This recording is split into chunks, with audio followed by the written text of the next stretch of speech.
El castillo del dragón. Directo hacia el inframundo. Hola a todos, yo soy el dragón. El día de hoy les vamos a relatar una historia que pasó en el cementerio, en el Panteón de Belén. Este relato le pasó a unos albañiles que estaban haciendo remodelaciones en el mismo. Jack 335, cuéntanos lo que pasó. Este relato se titula Pancho y el Rosario. Gracias, dragón. Hola a todos. Soy Jack 335. El día de hoy voy a relatarles la historia que se titula Pancho y el Rosario. Este relato les pasó a unos albañiles que estaban reparando y remodelando el mismo cementerio.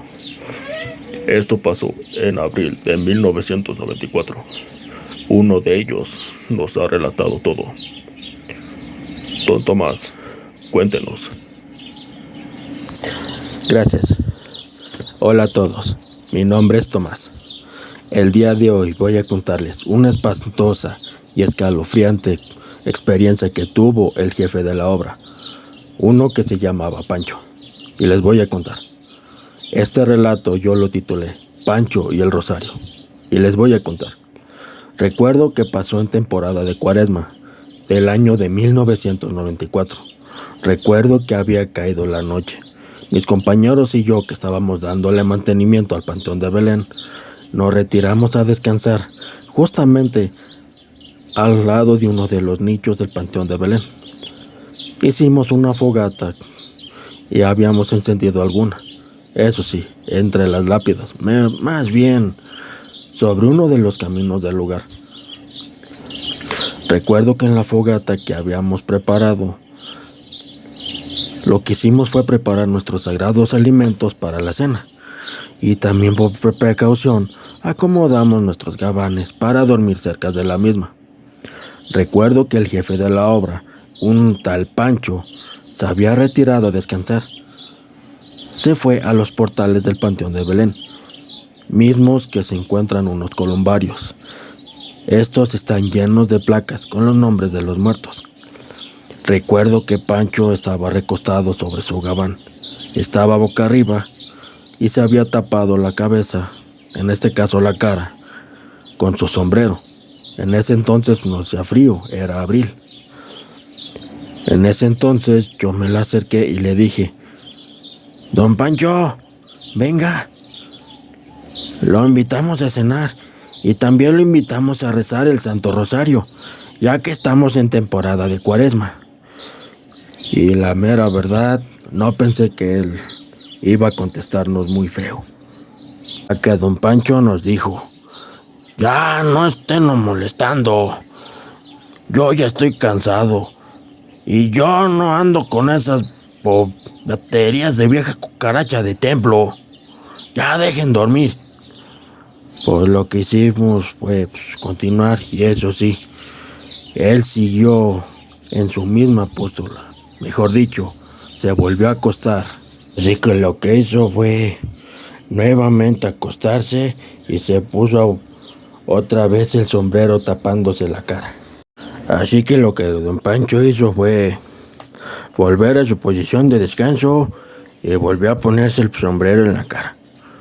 Pasado un rato, empezaron a escucharse los murmullos de mis compañeros y míos, rezando el Santo Rosario, allá a lo lejos, y justamente se alcanzaba a ver el resplandor de la fogata, que poco a poco don Pancho estaba dándose cuenta que se iba disminuyendo de intensidad. En ese entonces, Pancho escuchó ruidos en las hojas secas, justamente a los alrededores de las lápidas del terreno, y él pensó que era uno de nosotros con la misma cantaleta de invitarlo a rezar el Santo Rosario.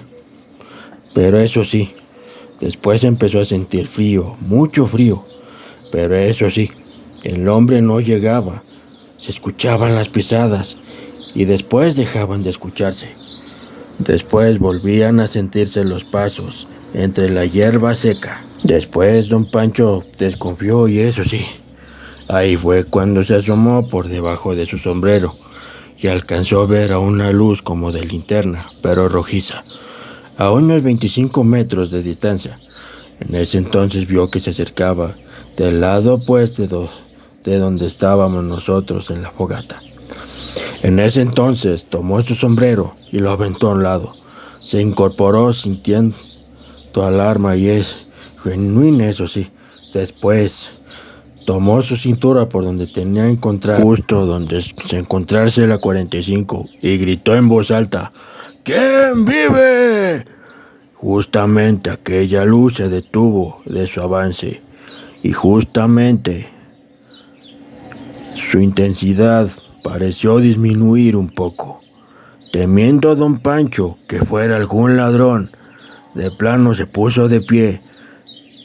Con su arma en mano, volvió a gritar: ¿Quién vive? ¡O me lo cargo con la pistola! A lo que el ser o ente aquel no respondió. Pero eso sí, Pancho estaba empezando a sentir un frío sepulcral desde hacía rato. Y habían empezado a temblarle las manos y las piernas, porque aquello no se parecía a nada conocido. Aquello respiraba con una especie de gruñido. Este era apenitas muy audible.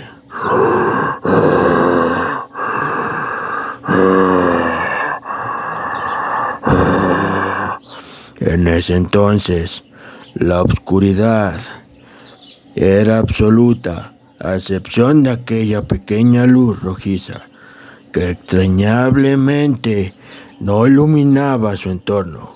Y justamente don Pancho, alarmado, lo que hizo fue apuntar hacia esa luz y empezó a disparar.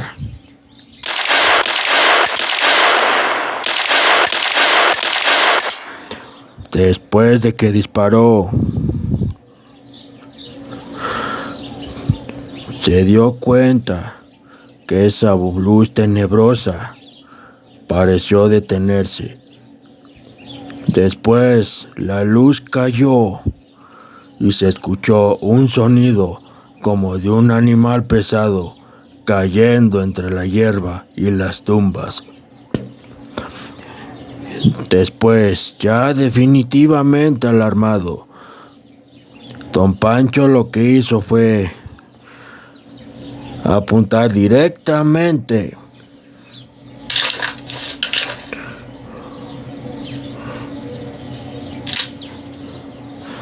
hacia la luz otra vez.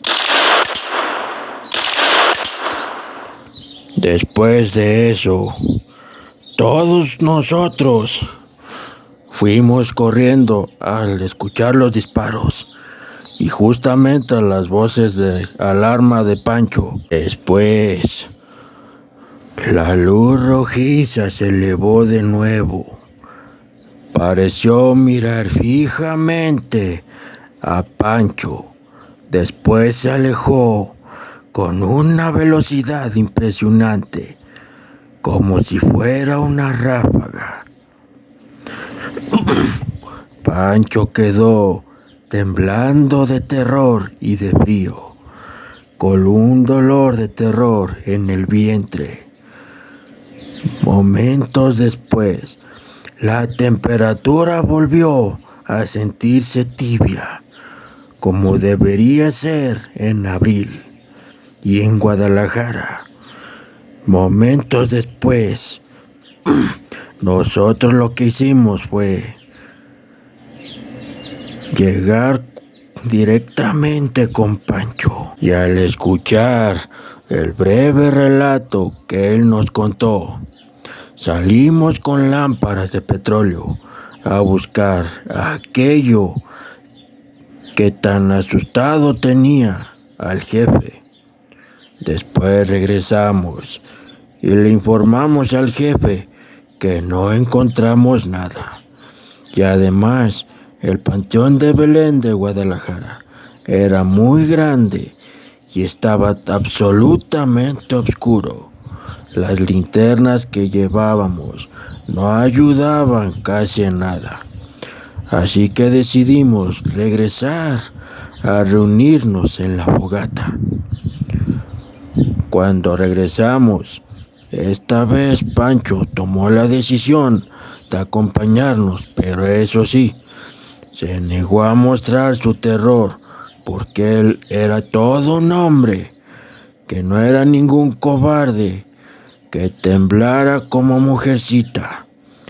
Desde ese momento, los trabajadores y yo pudimos percatarnos de su lividez, aún con la poca luz de la fogata. Desde ese entonces, no es que Pancho se haya vuelto muy fervoroso, pero eso sí, cada vez que lo invitamos a rezar el rosario, él ya no se niega. Al contrario, Pancho acepta y se queda con nosotros a rezar el Santo Rosario. Y si se preguntan en dónde está ese tal Pancho, yo les diré. Ese tal Pancho murió en el año de 2004. Él murió por problemas cardíacos causados por el susto que se dio. Por nuestra parte ha sido todo. Muchas gracias por escuchar este relato. Los invito a suscribirse al canal, de activar la campanita y sobre todo de darle like a los videos. Hasta la próxima.